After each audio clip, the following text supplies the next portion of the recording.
Hi, this is Brian. Welcome back to another episode of Philosophers Notes TV. Today, another great book, The Happiness Track by Emma Seppälä. The Happiness Track subtitle, How to Apply the Science of Happiness to Accelerate Your Success.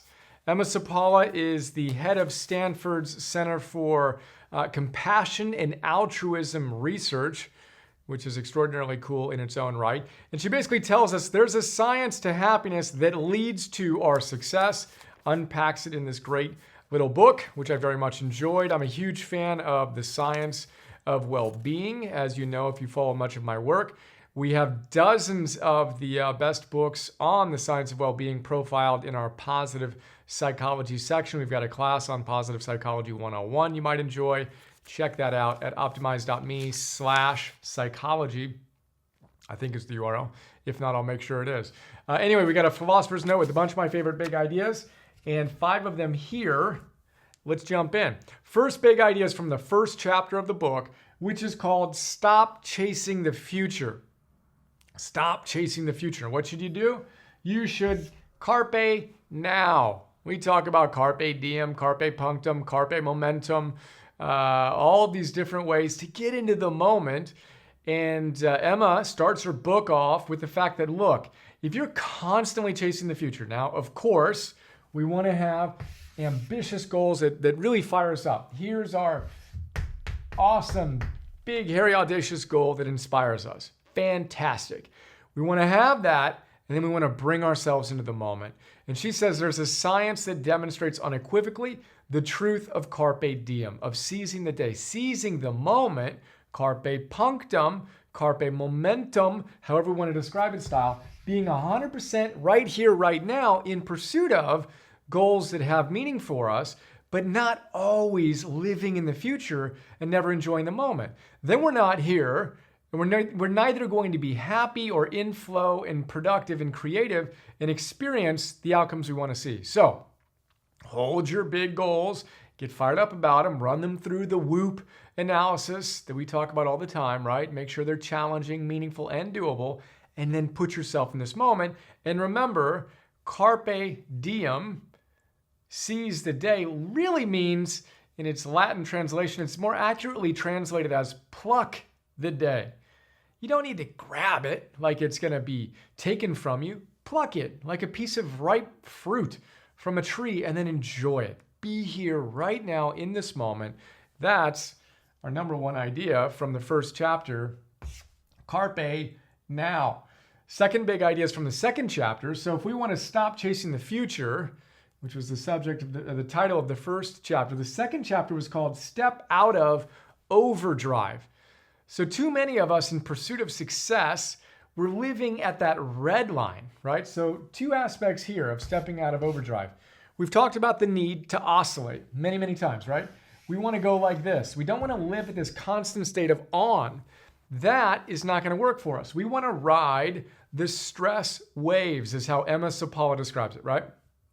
And it's in 2 functions. We want to step out of overdrive as it relates to always being on and not baking in enough recovery.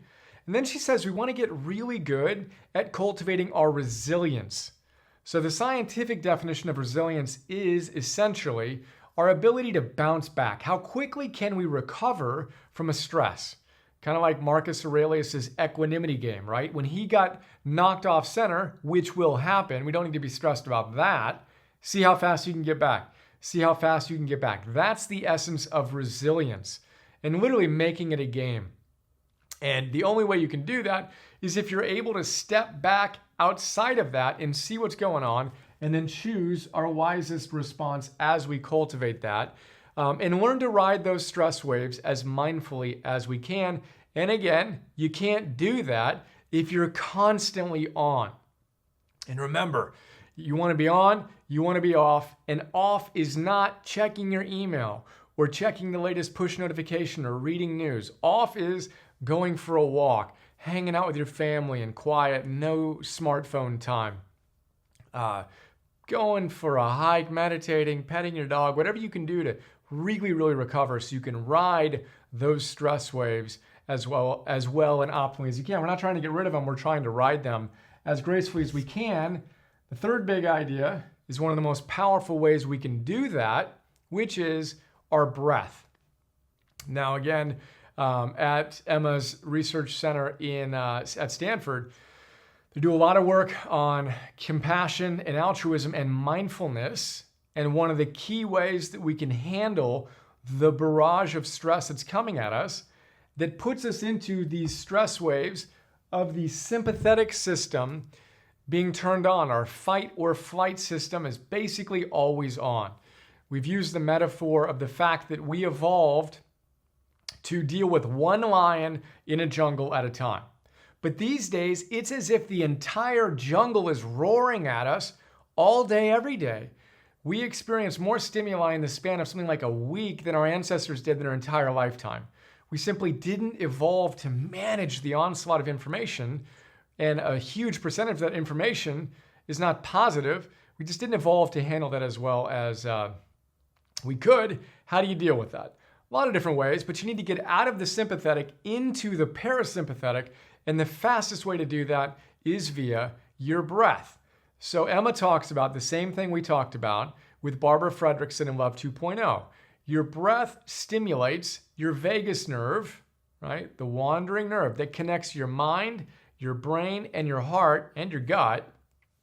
And simply training yourself to breathe properly, which is deeply into your diaphragm, inhaling slowly, exhaling slowly, rhythmically, and Emma stresses, emphasizing the exhale.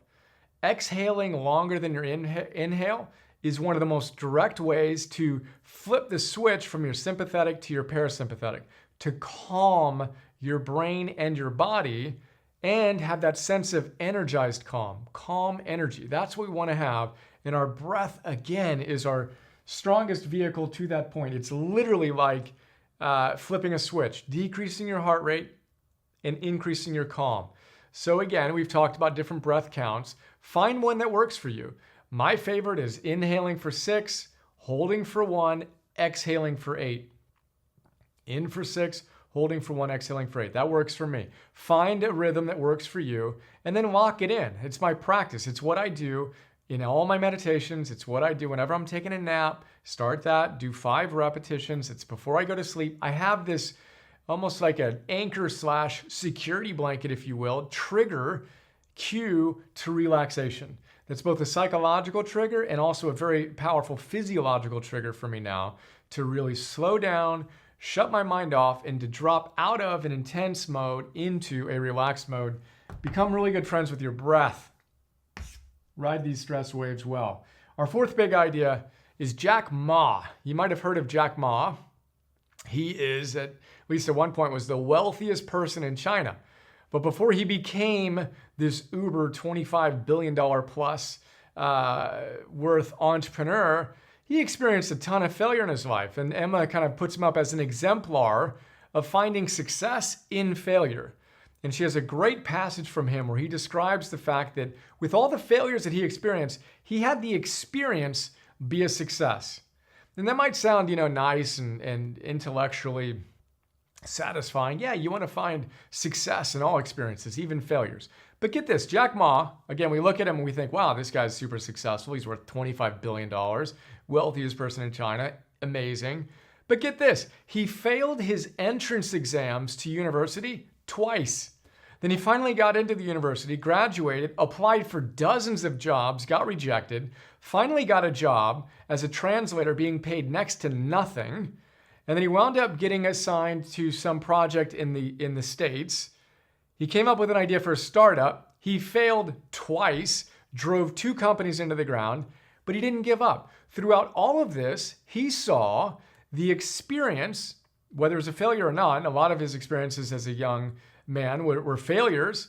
He saw that as success. He was learning, right? That win or learn attitude.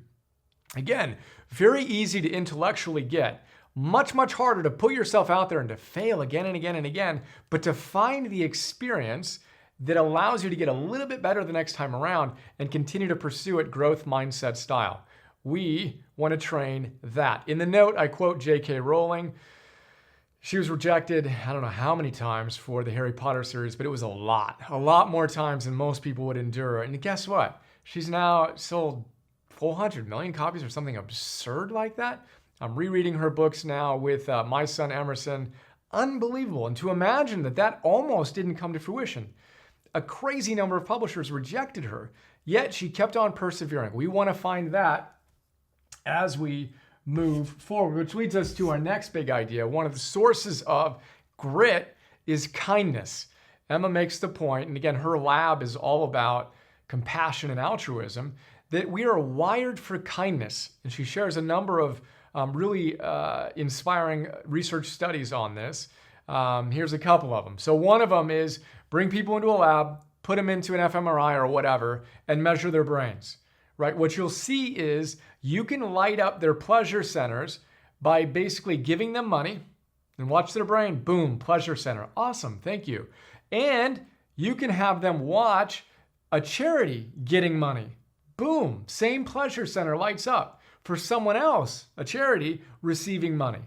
That's amazing. We are wired for compassion to experience someone else's gain in the same way we experience our gain. And she shares another study. Bring people back into a lab. This time, give them some cash and give them two options. One group spends the money on themselves. The other group gives the money or spends the money on someone else. Guess what?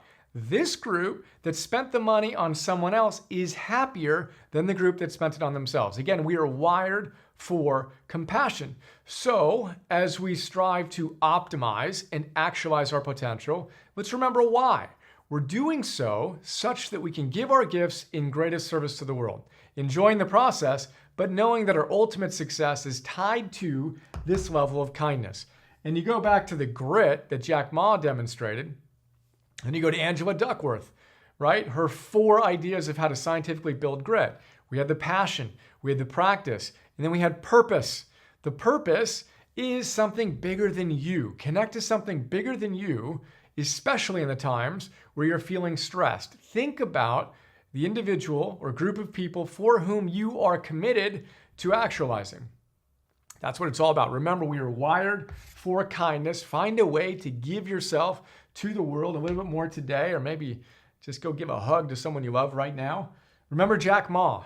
Literally, the guy went from failure to failure to failure to failure to failure, winds up this extraordinary success. Failed his entrance exams to university twice, was rejected from dozens of jobs, drove 2 startups into the ground, and created $25 billion of wealth afterwards. That requires a growth mindset and truly finding the lessons in each experience, whether there's success or failure. We talked about the stress waves and your breath.